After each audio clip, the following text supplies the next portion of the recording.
Welcome back to IGN Live from Gamescom in Germany. It's time to check in on The Witcher 3.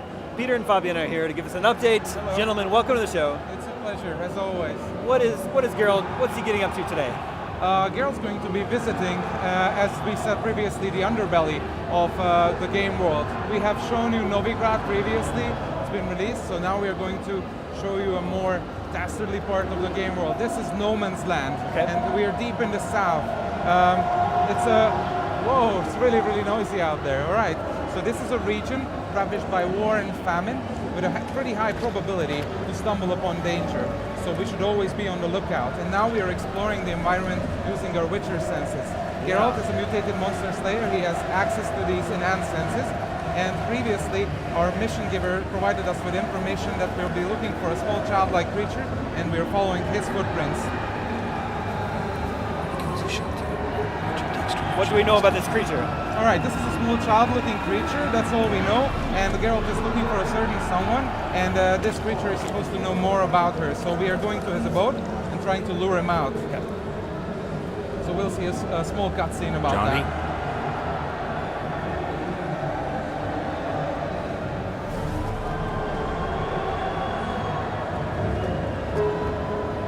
Don't be afraid.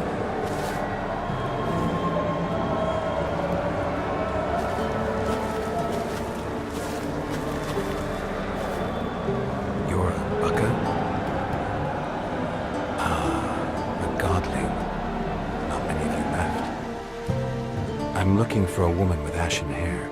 Seen her? Tell me everything from the start. Where did you see her? What was she doing? It's important to me. Why not?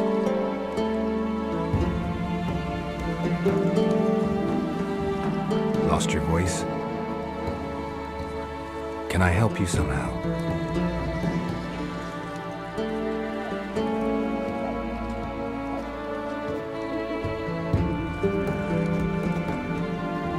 Want me to follow you? No choice, I guess.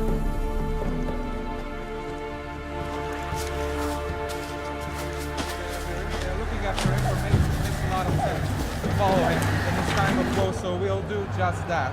So we'll explore more of No Man's Land, the swampy area. Of course, No Man's Land is a grand region with a lot of diversity, and the swamps are only a portion of it, but it's a really lush and rich environment with a lot of wildlife that we're about to see here. Yeah, the environment is stunning. So there's a lot going on here. It's very dense. We'll talk about what you can do with the environment. There are, of course, several elements that you can benefit from using during combat, much like that poisonous gas cloud you saw over there. All right. As you can see, combat has been really, really refined. It's really responsive and pretty gritty. Now we have dismemberment. Yeah, I like that. Spices up combat every once in a while. Right, so the creatures we killed, they're called drowners. Fans of the game might be familiar with drowners. We've seen them before. They are creatures, resurrected bodies that come back from the dead, and they pester and try to murder everyone traversing their territory. So we should always be on the lookout for these creatures whenever we are traveling in the dark and murky places of No Man's Land. We'll see another cutscene about the story evolving.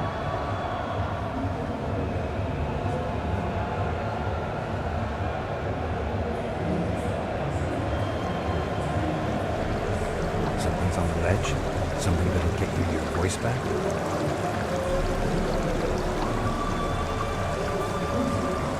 Guess I gotta make this climb. Alright, so Johnny apparently wants us to scale the mountains, so this time we'll be looking for spots that we can climb. And we like to emphasize that all key locations in the world can be accessed from many paths and many, many angles. And it's really worth it to explore because all these nooks and crannies yield a lot of cool stuff like free loot, of course. Everybody's looking out for that. You can acquire new quests. You can meet new characters.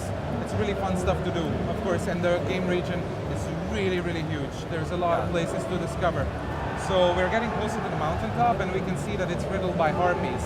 So we should put our crossbow at the ready. It's the latest addition to Geralt's arsenal.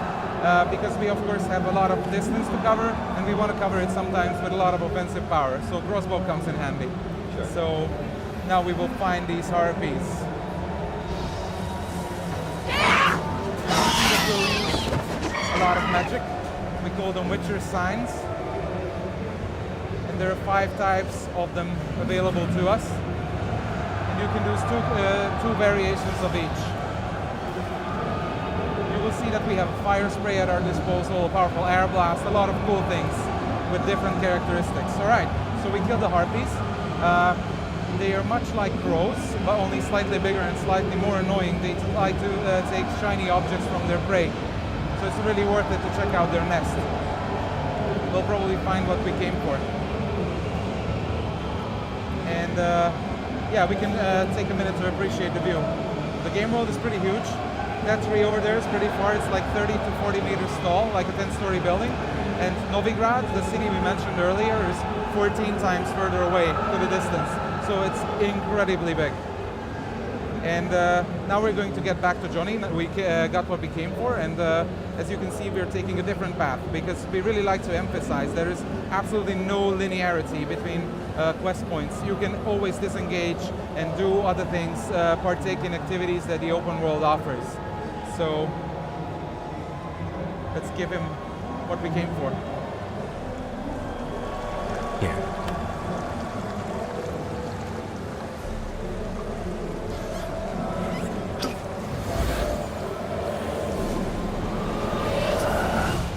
Whiskey! Slither! Ringworm! Rubbish! Bumblebee! Flabbergasted! Ha! The sound of it! Done celebrating? My favorite words! Life without savoring the sound of surreptitious shenanigans is like licking snails through a clock. Thank you for this, noble whoever you are. Long be your life. Hang on a minute. I helped you, now you help me.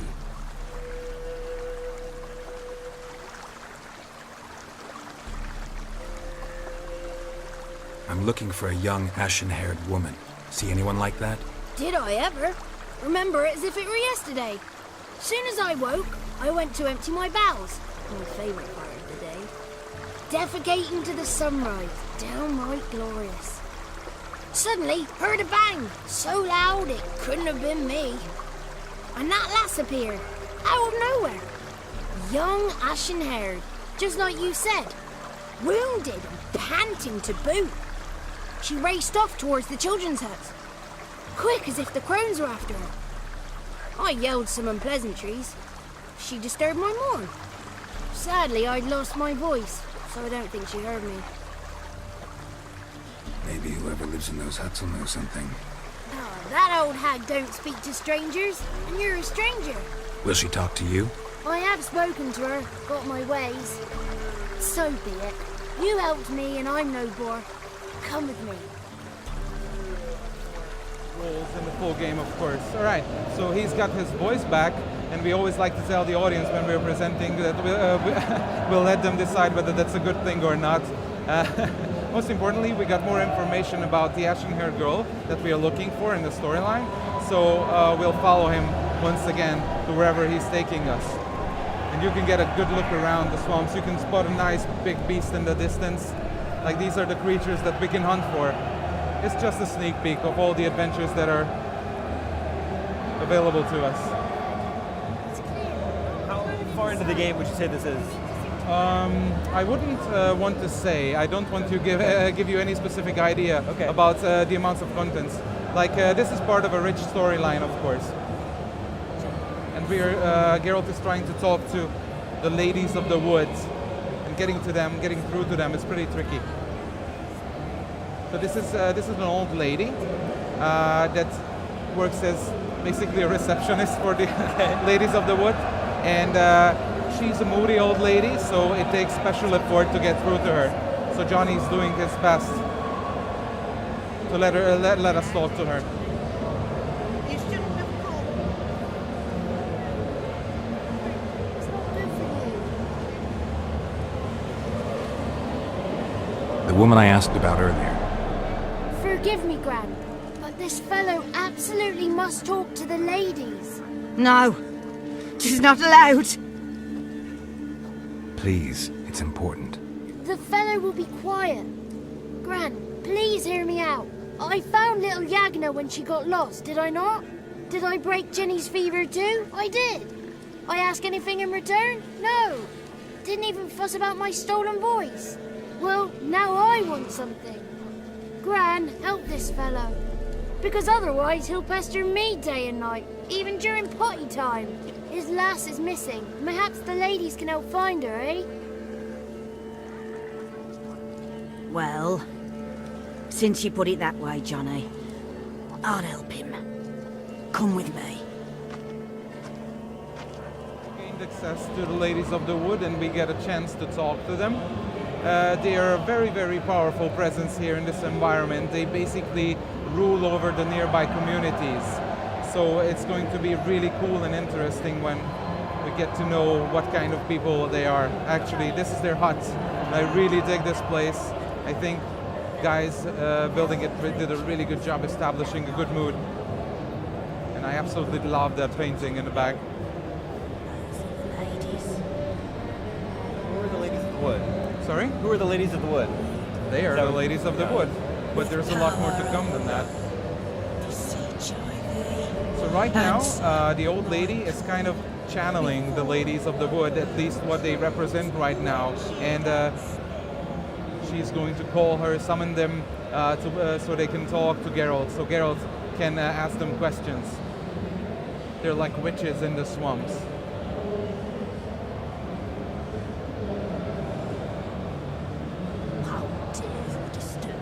And turns out she's speaking with her voice. I mean their voice. Ashen hair. I know you met her. Where is she? Somehow she has the spiritual connection to another being through this tapestry, depicting something really beautiful and nice looking. Perhaps it's for the best. Tell me, have you got bollocks? Do you fear woodland beasts? Hard times upon this white-haired one. Brother has turned against brother. The land is soaked in blood. Evil reigns stronger than ever before. A dark power has surfaced near Down Warren. It feeds on hatred and disdain. Destroy the beast, and we will be grateful. Tell you all we know about this ashen-haired maid. I want us to do something for them first. Exactly, much like in real grim fairy tales, before a witch will help you, she will, or in this case, they will need you to do them a favor first. So this kind of game story rooted in folklore thing is happening all over the game world. This place is none other than that. But this is not something we just took from common fairy tales or Slavic mythology. We like to be inspired by realistic things, of course. So we take something we like and we twist it and make it our own. And this is exactly what's happening right here, right now. Oh, your mistress, right. On me way. Dagger. Gotta bring the dagger. Alright, so the ladies of the wood, as they like to call themselves, have instructed their servant to give Geralt a dagger. A ritual dagger. And it's going to be of great relevance later in the story. Paint on the stone. And they're giving us details about what we need to do for them in order to gain access to more information about the ashen-haired girl. There's a lot of mysteriousness and mystery about the whole thing. All right, and unfortunately, then that concludes our game. But I want to see more. Of course you do. They want to see more. Of course. I'm sorry, guys. Next February, or maybe we'll drop some more information about how the story evolves later on. If you would like to know more, you can come by to Gamescom and check out our excellent presentation. If it's convenient for you to come to Gamescom, exactly. If you can, stop by. And there you will be able to see more of the ladies of the wood. Maybe we will see something more than the tapestry. Sure. Tell me more about the Witcher sense. We just saw a brief glimpse of it there. We were able to use it to track footsteps. Exactly. Right. So what else can we do with Witcher sense? Right. So the Witcher senses let Geralt observe audible and visible clues in the wilderness that would be invisible or inaudible to the naked eye or ear in that case. And it opens up an additional layer of exploring the open world. So it is involved with many things, many features, many activities that you can do in the game. It's of course important with quests and sometimes with monster hunting, of course. So monster hunting is a big part of the game. You get to hunt for legendary beasts, and there are many ways to stumble upon them. Of course, if you explore the wilderness, you can just walk into them like a big ugly beast, and you can fight him to the death, and that's it. But sometimes it's not that easy because they like to hide. So you will need to look for their tracks and marks in the wilderness, like whatever, footprints, scents, other sorts of tracks that you can discover and follow them. Or you can ask around the local communities for things like have there been any mysterious disappearances of livestock, people, precious items, whatever, and then you can hunt for them. I mean, you can gain information about the monsters, and you can go out in the wilderness and track down where they are. So that's where you use the Witcher senses. And of course we try to interpret this as something accessible to players.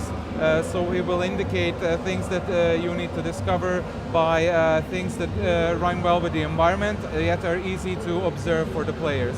So much like those small red footprints that we were looking for. They were tied in with the quest, and it's easy to track them down if you use the Witcher senses at the right time.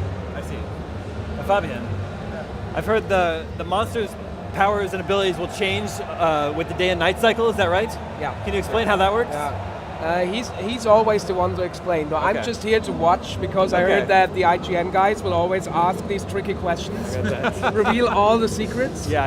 And the other thing is, there's a reason we picked that part of the demo. I mean, you've seen Johnny losing his voice, Right. So that's basically what's going to happen to all of us, during Yes, I know. Gamescom. I mean, that noise here, that's insane.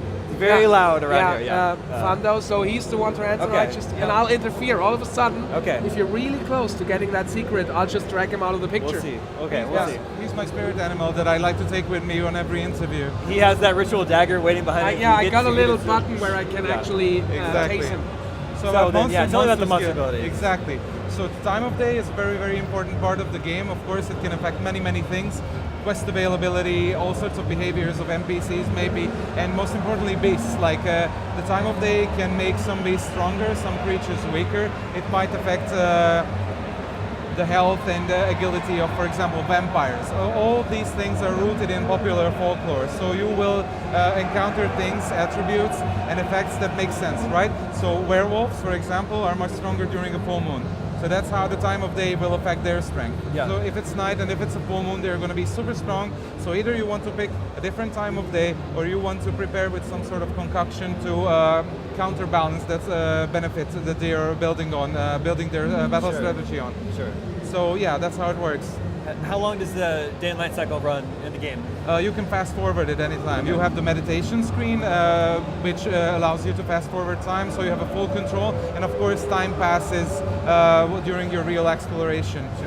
So over time, of course, it won't take you 24 hours to pass an actual day. It's happening much faster, but it still takes a longer while. So meditation serves a purpose.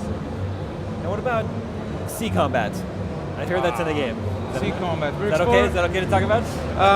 All right. All I'm going to say is that we are going to have some hostile interaction when you're on a boat, but I'm afraid I can't tell you more than that. Okay. We are considering a lot of ideas, and we're wrapping up how this is going to work, but unfortunately I cannot tell you more in detail about that. It's going to be fun, and it's going to be a cool part of the game. Okay. All right, bonus question. What's your favorite RPG of all time that you didn't make? Fallout 1. Which one? Fallout 1. Fallout 1, the very first one. Or Exactly. the OG Fallout. I absolutely That's love a that good game. choice. Do you like the more recent ones, Fallout 3 and New Vegas? Very Like much, those two? very much. Completed all of them, and I like them very much. That too. Well, I'm very excited for Witcher 3. I liked Witcher 2 a lot. Fantastic game. I know that the IGN audience is super, super excited for Witcher 3. They want to hear. They can't get enough information about it, so it's really good. Peter, Fabian, thank you so much for coming by the show. Thanks for having us. Thank you for shouting about the game with me. The game is worth shouting for. Let's say that. Have a great show. Stay tuned, everybody. We have lots more to come from IGN Live at Gamescom, brought to you by Dead Island 2 right after these messages.